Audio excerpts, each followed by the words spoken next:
We know that innovation is a force of social mobility.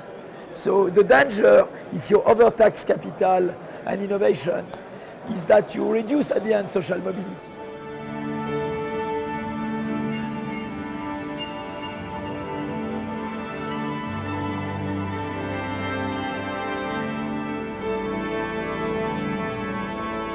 My name's John Van Reenen. I'm delighted to be here at the Royal Economic Society annual conference in conversation with Philippe Aghion, who is a professor at Harvard and will be a professor at the London School of Economics.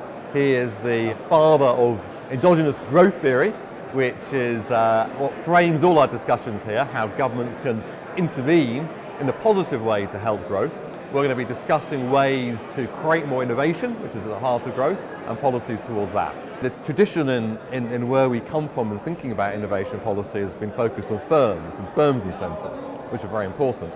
But in fact, it's kind of people who innovate. What kinds of incentives and what kinds of policies can give people the capacity to innovate more? We have to think about how people acquire human capital. As a society, we could be losing many of the most brilliant people. There could be Einsteins out there who we lose because they're born to poor families or grow up in poor neighborhoods. There's something you've been thinking about as well. No, that's, I'm very interested in looking at that as well on US data, and I look at similar question using Finnish data.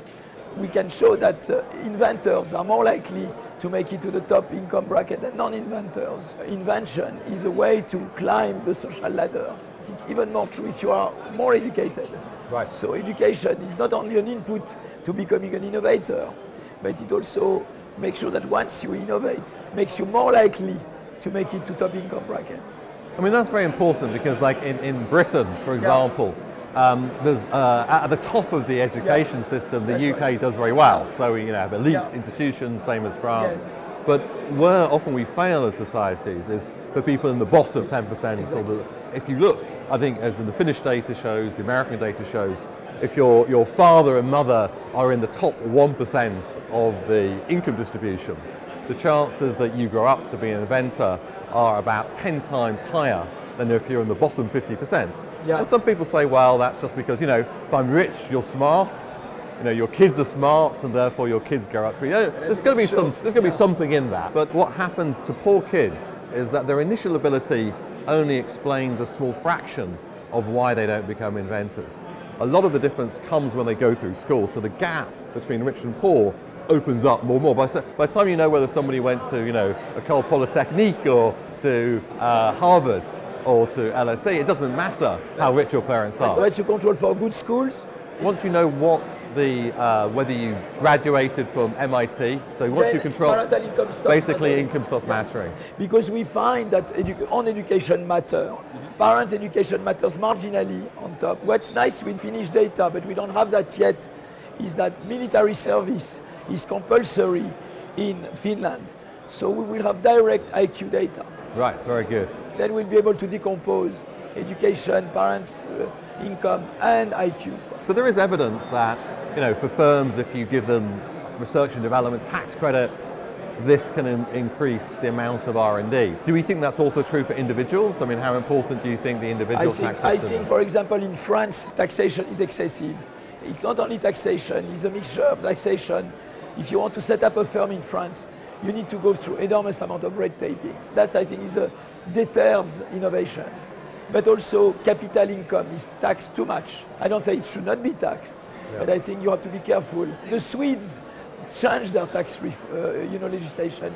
In the early 90s, they used to have a tax system like France is today, and they went to taxing capital income at a flat 30% and lowering the maximum tax rate on labor, still redistributive, but not as much as before. And that spurred innovation. If you think about barriers to entry, the difficulty of entering a new market, starting up a new firm, having a lot of regulations or a lot of taxes which make that difficult, discourage new entrants. And your work and many of the empirical literature shows that one of the ways in which capitalist societies grow is actually through that process of new firms coming in and displacing old firms. That's right. You are after the triangle between innovation, income inequality, and social mobility. We know that innovation is a force of social mobility. So the danger, if you overtax capital and innovation, is that you reduce at the end social mobility. And that it's a So what are the 2 or 3 key policies that we need in the kind of advanced societies to get back to growth? When you want to have innovation-led growth, you need to have flexible labor and product markets. That's crucial. You need to make entry and exit easy. You need to manage the creative destruction with active labor market policy and training.